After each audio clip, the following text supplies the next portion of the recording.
Butuan na sipit ang biyahe ni Marjon Camray, driver sa PUJ. Sa paghapak sa halos 60 pesos na nga presyo matag litro sa gasolina, nangatol na si Marjon nga unta masugda na dayon ang pag-apod-apod sa fuel subsidy dinhi sa Caraga.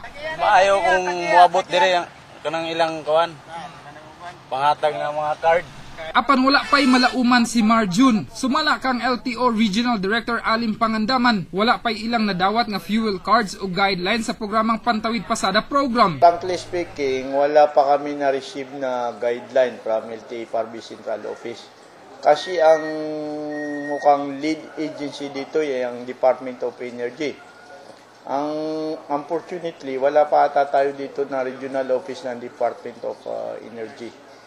Pero yun nga, basically, ang sa amin, i-identified yung sino talaga yung mga entitled doon sa programa na yun ng ating presidente. Department of Energy ang naghawid sa programa. Libog pasab karon unsaon dinhi pagpatuman nga wala may regional office sa DOE.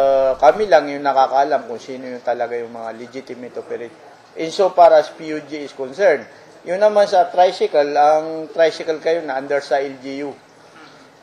Doon sila kumukuha ng franchise. So it will be the LGU, I think, that will take care of the distribution. Walay malauman ang mga van operator o drivers. Espesipiko nga para sa mga may lehitimong prangkisa nga PUJ o mga tricycle ang makabenepisyo sa programa. Dili mo sa 2,000 ka PUJ ang makabenepisyo dinhi sa Caraga Region. Ug kung masugda na ang pag-apod-apod, 1,050 pesos ang balor sulod sa matag fuel card sa PUJ ug may tag 150 pesos ngadto sa mga tricycle. Rog Cultura, Patrol sa Caraga.